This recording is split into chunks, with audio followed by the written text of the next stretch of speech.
Të nderuara motra e vëllezër, të jesh kandidati PDSH-s për kryetar qytetit Shkupit është nder i veçantë, por njëkohësisht edhe një përgjegjësi e madhe. Kjo betejë jona do të jetë betejë e demaskimit të tentimeve për mashtrim që u bën shqiptarëve nga kjo qeveri. Jam shumë i vetëdijshëm se në këtë betejë përballë do të kemi të kyçur të gjithë imagjinerinë anti-shqiptare, propaganduese e kështu me radhë, por njëkohësisht jam edhe i bindur se ne do të dalim fitues në këtë betejë. Do ta kemi të kohët me folklorizëm dhe me thirrje të ndryshme siç po bëjnë këta të BDI-s, nuk mund të ne mshehen më të vërtetën e hidhur që është shumë e dhimbshme për shqiptarët e Shkupit. Ata janë përgjegjësit kryesor që falë politikës së tyre servile dhe nënshtruese. Shkupin e kanë bërë simbol të ndarjes.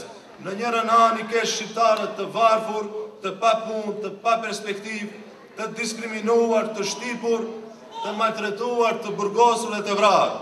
Nga ana tjetër, i ke maqedonasit që çdo antar të familjes së tyre i kanë të punësuar me rroga të mira dhe me gjendjen e mirë ekonomike. Në zonat shqiptare, lagjet dhe vendbanimet u mungojnë kushtet elementare për jetesë. Nuk ka ujë për pije, nuk ka kanalizim, rrogat më shumë me gropa se sa me asfalt. Pa ndriçim publik, pa qerdhe, pa parqe, pa shkolla. Nga 24 shkollat mesme në qytetin e Shkupit, vetëm një është me mësim në gjuhën shqipe. Nga ana tjetër, lagjet dhe vendbanimet maqedonaset Shkupit i kanë të gjitha. Ata nga Luksin Shkup kanë filluar të ndërtojnë lloj-lloj kafshësh, plot kuaj e luaj, përmendore, porta triumfale, rrethoja urash, fontana, teleferiqe, sallat sportit e kështu me radhë. Janë harxhuar dhe po harxhohen qindra miliona euro para të shqiptarëve në për zonat maqedonase. Më e keqja në këtë rast dhe më e dhimbshme është se gjithë kjo që po bëhet edhe me përkrahjen e BDI-s. Siç duket kanë një marrëveshje VMRO me BDI-n. VMRO të bëj punë konkrete, a BDI të mundohet të na mashtron, sepse nuk ndodh asnjë gjë për shqiptarët. Ata na thanë se s'do të ketë kish në qendër. Të nderuar vëllezër e motra, ka kish midis qendrës edhe në Kala. Dhe ç'është më e keqja, ata lejuan që në vendin e Burmalit Xhamis të fillon të ndërtohet ish shtëpia oficerëve serb, që simbolizon madhrimin e ushtrisë serbe për masakrat që kanë bërë ndaj shqiptarëve. Ata na thonë se në Shkupin 2014 do të kemi edhe përmendoret shqiptare. Prap mashtrojnë, deri me tani s'ka asnjë përmendore të shqiptarëve. Dhe kur jemi të përmendoret, ku e kanë përmendoren e Harun Aliut, ku e kanë përmendoren e komandant Belit.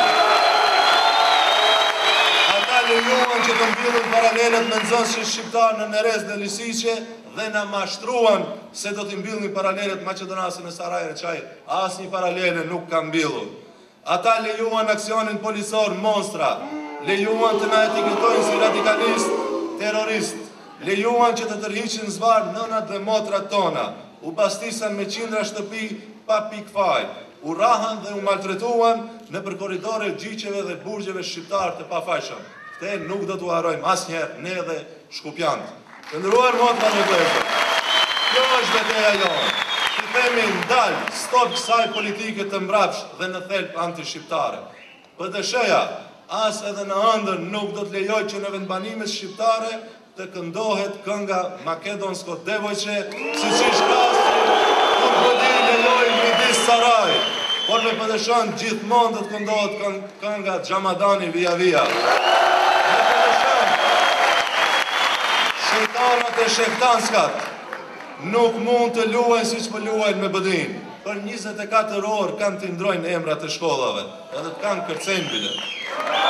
Asnjëherë nuk mund të ndodhë që flamuri shqiptar të jetë 3 herë më i vogël se ai Maqedonas.